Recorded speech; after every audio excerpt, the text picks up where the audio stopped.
Welcome back to the Cybersecurity Whisperer for the week of January 19th. And it's hard to believe that, we're already a few weeks into the new year. And as expected, one of the reasons why I love this field and it makes me feel like I'm still young, even after doing it for over 20 years, is just incredible research and things that are happening. And again, it all goes back to the basics, but some of the ways that people think outside the box, both the good and the bad guys, that we'll talk about this week. But it's interesting that we start off this week talking about Microsoft. Obviously Microsoft's huge, so they're going to be naturally a target, both of media and articles and researchers, as well as the bad guys.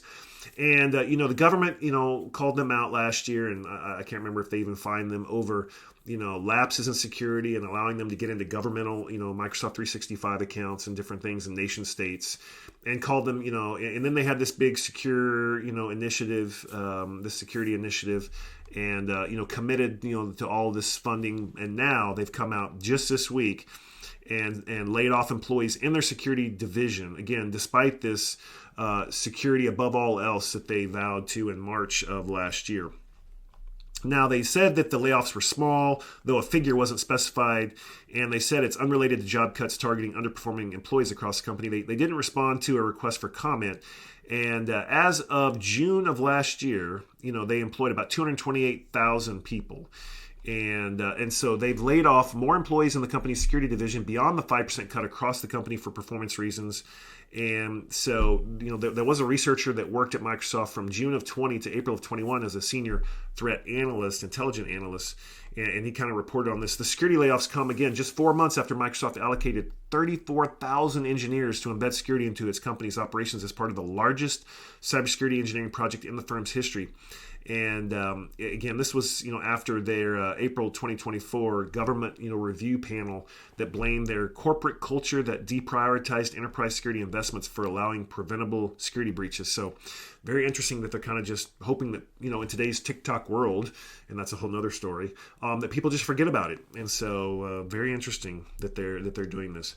Now, speaking of this week being the inauguration week, again, regardless of what views you have on politics, a new president obviously being sworn in on January 20th, right as Biden was going out, he rolled out, or his administration rolled out, wide-reaching Cybersecurity Executive Order on this past Thursday to combat a rising level of sophisticated attacks targeting U.S. government agencies, critical infrastructure providers, and high-profile individuals by state-linked threat groups and other malicious actors. It's interesting, the executive order, you think, what can it really do? It'll give the U.S. more authority to level sanctions against malicious actors that have disrupted hospitals and other critical providers.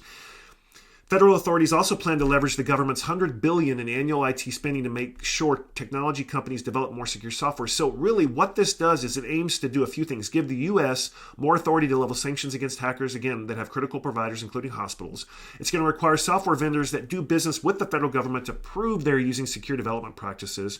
And they plan to validate that evidence and publish the information to help private sector buyers make informed decisions on secure software. So that sounds really good if they can deliver on it. National Institute for Standards and Technology, NIST, will develop guidance on how to deploy software updates in a secure and reliable manner. Again, wow, patching, 30 years. This is interesting. The GSA, General Services Administration, will develop guidance on how cloud customers can securely use their products. Again, that's great. CSPM, the cloud security posture management. Identify minimum cybersecurity standards for companies working with the federal government. I mean, there are already so many standards and certifications that vendors have to do if they're going to do business with the government. I don't know. Federal authorities will begin research into AI-based tools to search for software vulnerabilities, manage patching, and detect threats. And a public-private partnership will be developed to use AI to protect critical infrastructure, especially in the energy sector. And the U.S. will only buy internet-connected devices that meet a new cyber trust mark standard starting in 2027. Most of those sound pretty good. Again, a lot of them are just paperwork again. So we'll see what they actually accomplish.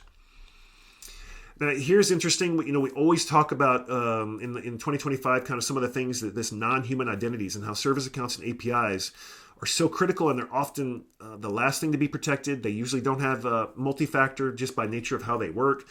And there was some research this week said that AI tools and API attacks hit 55% of IT teams. Again, The digital world relies heavily on application programming interfaces, APIs, to enable seamless interactions between applications, services, and devices. But these, APIs, they're one of the most vulnerable, if not the most vulnerable entry points for cyber attacks. And so organizations that rely on, most of them now rely on more than 15,000 APIs on average to perform transactions and access data. This is presenting substantial security challenges. Think about a notable example that happened in July of 2024 when Twilio's, Authy service fell victim to a data breach. How many of us use Authy for your MFA? These threat actors exploited an unsecured API endpoint, compromising 33 million phone numbers linked to Authy MFA users. And so, organizations really can't afford to underestimate their security risks, especially in the age of AI. And so, hopefully, API security will be taken more seriously this year as part of your overall cybersecurity strategy, eliminating some of the blind spots. And if you're not focusing on the full threat landscape, it's really crucial to maintaining a strong security posture in your non-human identities. Back to Microsoft, they sued this week a harmful fake AI image crime ring. This is where you're going, wow, what are you talking about? Well, Microsoft filed a lawsuit accusing 10 individuals of creating or using a cyber crime service that generated thousands of harmful images by subverting the guardrails built into their Azure generative AI tools. Just fascinating. The defendants used stolen customer credentials and custom designed software to break into computers. They broke into the computers running Microsoft's Azure OpenAI service.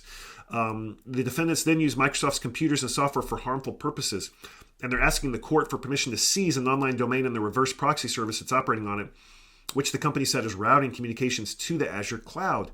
And so they've said these 10 unnamed John Doe suspects, accusing them of having developed a tool specifically designed to bypass the safety guardrails of generative AI services provided by Microsoft and others. The individuals allegedly used this ability to circumvent the AI guardrails for unauthorized and illegal purposes, including the unlawful generation of harmful images using Microsoft's Azure OpenAI service, along with OpenAI's DALL-E image generation technology. So again, there's certain, when you do this prompt engineering and all these different prompts, and you can ask, ChatGPT or, Microsoft's, version of OpenAI to do all these things, and it'll say, no, I'm not allowed to do that. They apparently figured out how to get around those guardrails, and they had it do the things that it's supposed to not do, the guardrails. When you ask it to create a fake ID or a fake driver's license, and it says, I can't do that.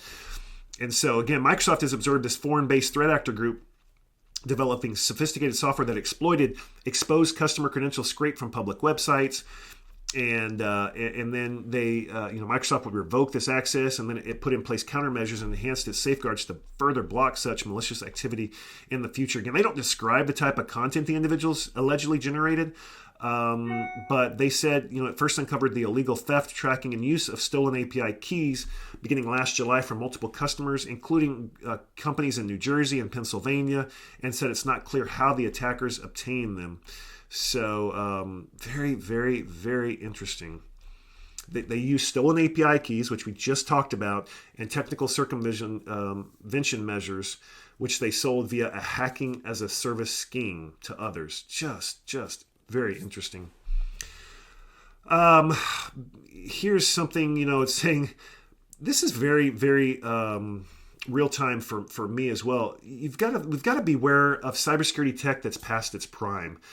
I'm a huge fan of startups, but again, a startup's, once it's 5, 6, 7, 10 years old, is not a startup anymore. And so there's a lot of companies that are cybersecurity legends. I'm not going to mention any names, but most vendors that have been out, and you would hear their names, and they're worth billions and billions of dollars as companies, they just don't innovate anymore. Or you'll see them doing mass acquisitions. They're buying this company and that company. They're just not innovating anymore. They're just, they say innovation through acquisition. And so, I understand it. I get it. If they had to rebuild all their technology from their whole stack from the ground up, it's just not worth it. But you have to think, when you're looking at your capability index, you're looking at your cybersecurity capability model, keeping it basic, looking at your top, 10 or 12 tools that you've got to have.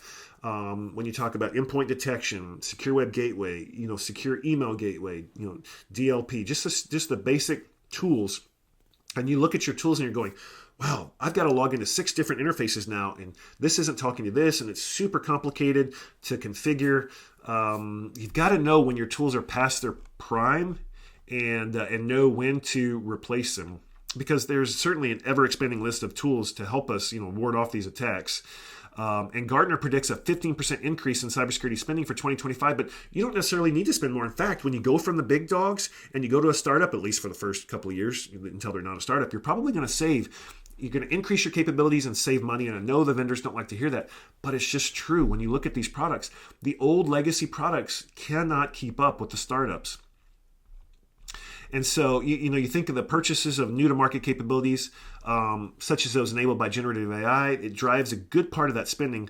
The CISOs, you need to probably upgrade from outdated tech first that fuels a chunk of your planned tech purchases. And so a bunch of long-standing vendors, think about antivirus, again, IDS, outdated encryption protocols, legacy VPNs, basic endpoint protection, password-based authentication, firewalls.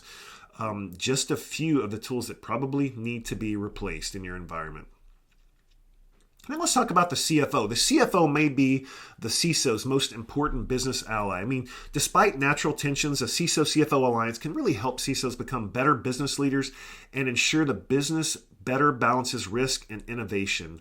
CISOs frequently encounter inherent conflicts with business colleagues in their day-to-day responsibilities. And in many ways, this is just the nature of setting security policies for an org. But the goal for CISO should be to reset this dynamic and forge a strong collaborative alliance with their critical leadership counterparts. And so if you take the CFO, for example, for many CFOs or CISOs, a phone call from the CFO, it's often not good news. Perhaps an impending budget cut due to business challenges, or, if the CIO reports directly to the CFO and has developed more experience navigating the CFO's perspective, but not so for the CISO. And so you've got to remember, security is an existential threat to every company. Gone are the days where CFOs could only be, fired if they ran out of money, or if they, had fraudulent books or had a major, controls outage. Lack of adequate resourcing of cybersecurity is an emerging threat to their very existence. And so, this sentiment reflects the reality that for most companies, cyber threat is the number one business risk today. And it's got significant implications for the strategic survival of the company. And so it's certainly time for CISOs and CFOs to address this natural barriers to their relationship and really develop a strategic partnership for the good of the company. Here's some key challenges, right? Cyber investments, they often lack a clear financial return. It's very challenging to prove ROI on security tools for the most part. Risk reduction certainly benefits. They can appear to be intangible compared to traditional financial metrics. Quantifying the value of preventative security measures, that can be challenging. You think about business operations. Both CISOs and CFOs share a fundamental interest in minimizing business disruptions and maintaining system availability. However, the approaches typically differ. Think about the CFO focuses on process efficiencies and maintaining business as usual operations, and the CISO may introduce cyber controls that potentially impact customer or employee experience. And so, in this type of relationship, the CISO can offer insights into security while simultaneously learning to communicate in the CFO's financial language. And this can really create a more aligned approach to organizational risk. Next, CISOs really must develop their commercial perspective. It's often said that technology leaders need to develop the skills to become good business leaders. And that translates to developing the ability to really prepare business cases that resonate with financial leadership. How many of us love to do that paperwork, love to fill out those business cases, demonstrate the commercial value of data risk mitigation, and translating our security investments into language understood by financial executives. Again, this is phenomenal advice. One of the reasons back in 2020 why I went and got my master's in information technology, which had a lot of focus on creating balance sheets, creating financial statements, understanding the financial sides of things, I got my QTE certification from the Digital Directors Network. Again, most of the focus was on systemic risk and understanding the balance sheets and investments and return on investments and mergers and acquisitions. So we've got to bring more to the table than just cybersecurity geek speak. And hopefully you can be inspired to do that by looking at some of these articles that came out this week. Again, thanks for joining us, and we look forward to seeing you again next week.